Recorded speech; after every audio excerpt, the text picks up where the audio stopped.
Bonjour, nous sommes dans la description du fonctionnement. Nous allons voir dans cet épisode les deux procédures marquer déplacement possible et effacer déplacement possible. Donc, on va aller directement dans l'affichage de la carte. On a déjà fait une vidéo de description, bien d'explication de comment programmer ça. Donc, normalement ici, qu'est-ce qu'on va faire? Donc,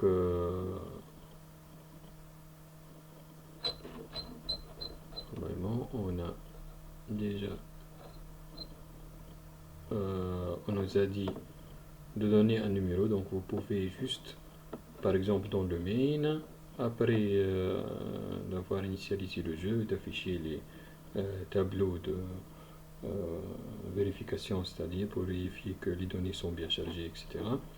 Donc, vous pouvez directement, par exemple, appeler afficher carte pour voir cet affichage. Puis, vous pouvez juste, pour l'instant, donc on va voir une fonction qui va englober tout ça, c'est dérouler jeu et jouer tour humain, jouer tour ennemi, etc.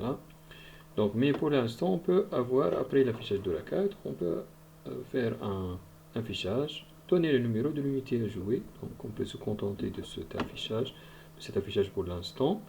Et puis, on va appeler la procédure marquer déplacement et on va marquer déplacement possible. On va voir qu'est-ce qu'elle va faire. Donc ici, on a entrée 2 pour dire que je vais ou bien je veux déplacer l'unité 2, hein, l'unité de joueur humain. Donc, si cette unité, c'est-à-dire cette unité. Donc ici, qu'est-ce qu'elle va faire? Donc, si on appelle cette fonction, donc cette fonction, normalement, elle va actionner sur le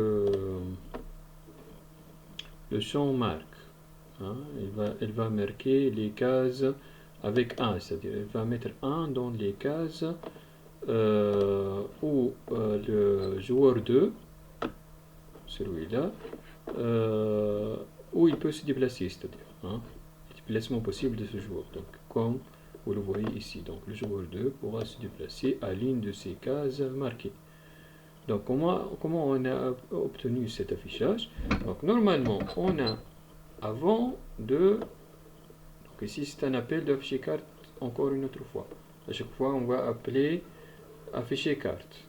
Mais avant de l'appeler, on va faire une petite modification.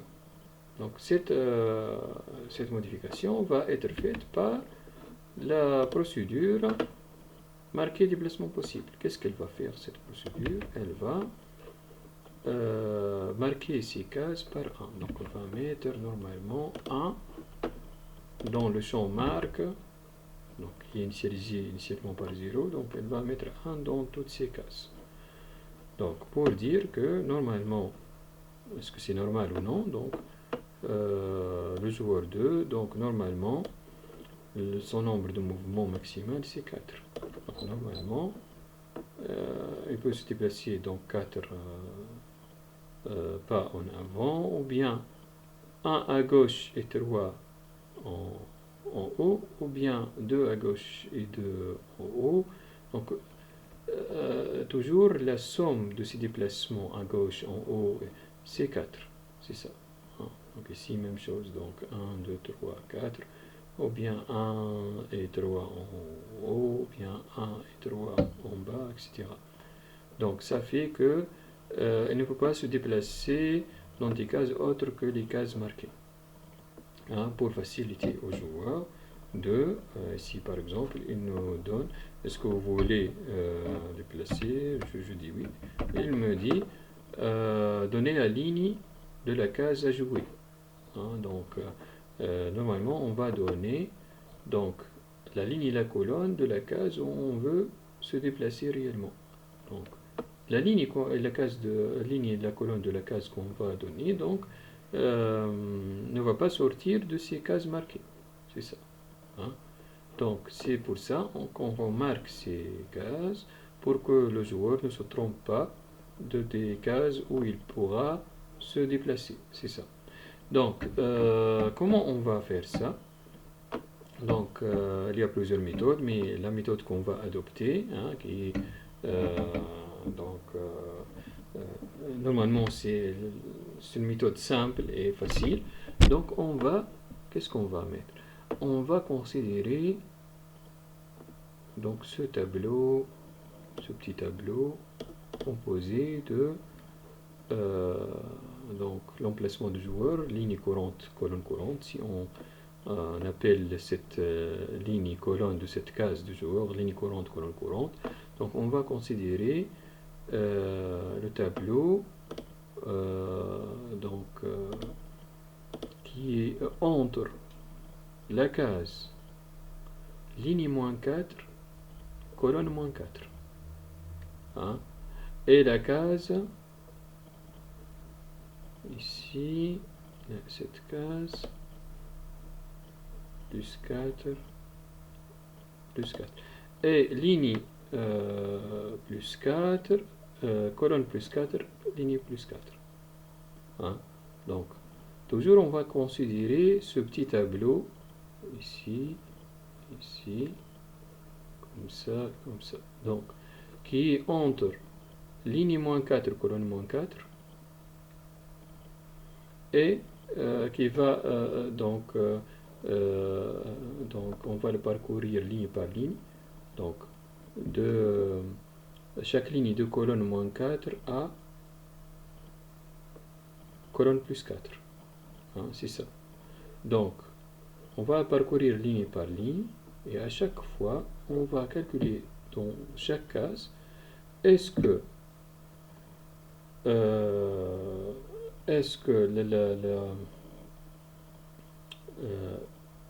la ligne on va faire la différence entre ligne,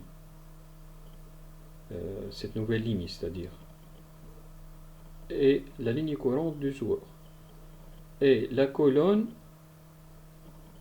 normalement celle-ci, et la colonne du joueur.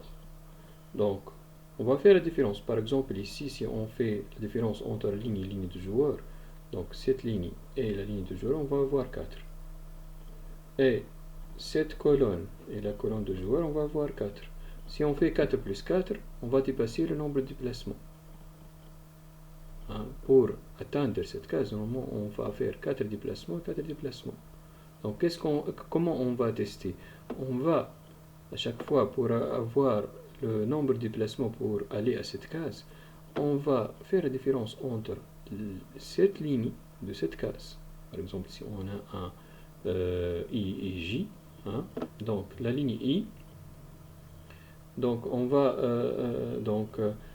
faire la différence entre cette ligne I et la ligne courante du joueur. Et colonne I, colonne courante.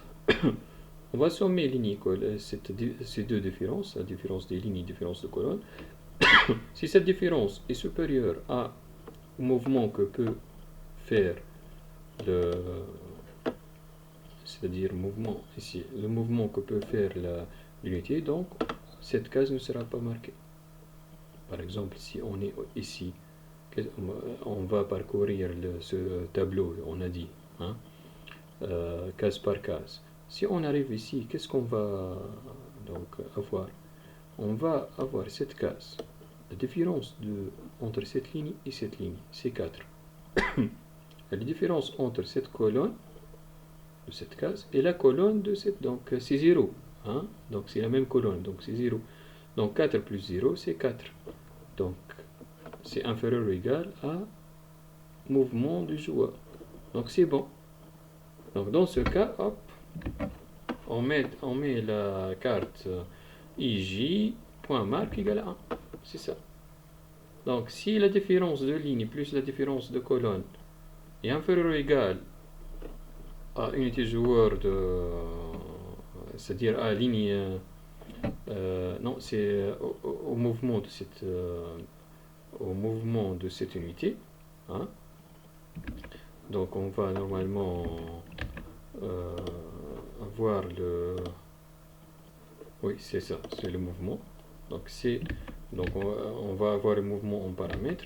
Donc, si c'est inférieur ou égal au mouvement, donc on marque cette case. S'il n'est pas donc inférieur ou égal, donc on ne va pas marquer, elle va rester à 0. Hein. Donc, c'est ça. Donc, à chaque case, puis on va passer à la ligne suivante, même chose. Donc, lorsqu'on atteint la fin de cette petite ligne, c'est-à-dire. Donc, on va aller à la ligne suivante. Par exemple, ici, cette ligne moins la ligne de jour, c'est 3. Et on a dit cette case. Hein. Ouais. La colonne, c'est cette colonne et cette colonne, c'est 2. La différence, c'est 2. Donc, 3 plus 2, c'est 5. Donc, 5 supérieur à 4. Donc, elle ne va pas être marquée, c'est ça. Donc, c'est ça l'algorithme. Donc, l'algorithme, on va tout d'abord déterminer les bornes, c'est-à-dire on va parcourir de quelle ligne à quelle ligne, de quelle colonne à quelle colonne. Donc normalement, borne min, borne max, ligne min, ligne max, colonne min, colonne max. La colonne min, ligne min, c'est ligne courante moins le mouvement. Ligne max, c'est celle-ci, cette ligne, donc on va déterminer ligne courante plus mouvement. Maintenant la colonne min, c'est celle-ci. Je ne peux pas sélectionner, mais c'est celle-ci. Donc c'est cette colonne, c'est colonne courante moins mouvement. Colonne max, c'est colonne courante plus mouvement. Hein, dans ce cas, le mouvement, c'est 4. Donc, c'est ça. Donc, qu'est-ce qu'on va faire? On va parcourir for i de ligne min à ligne max. Donc, inférieur ou inférieur. Donc, on va commencer de ligne min, celle-ci. Et on va on va pas dépasser ligne max. Donc, inférieur ou égal à ligne max. Hein, c'est ça. Même chose pour la deuxième boucle. On va commencer de colonne min, donc cette colonne, et on va pas dépasser colonne max, donc inférieur ou égal à colonne max, c'est ça.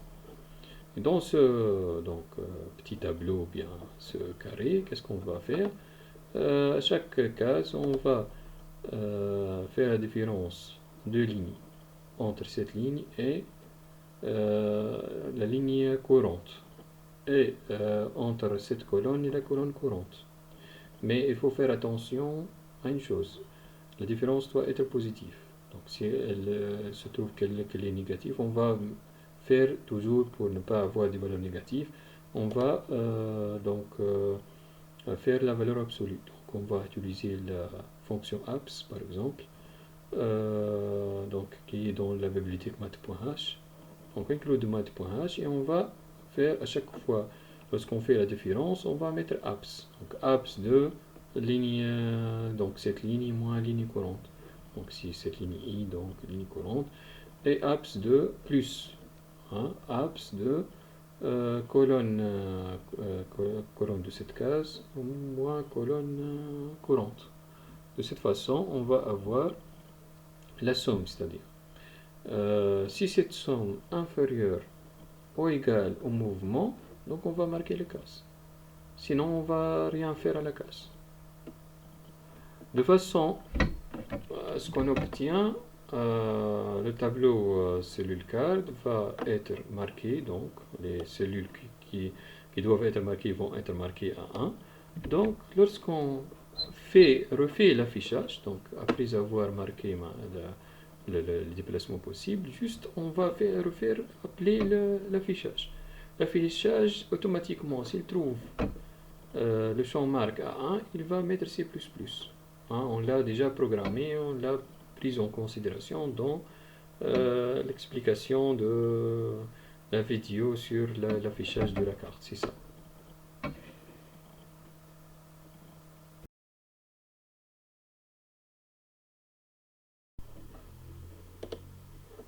Pour la fonction effacer déplacement possible, donc c'est très facile. Normalement, juste on va faire entrer le tableau, cette matrice carte, et juste on va parcourir le tableau carte normalement, et on va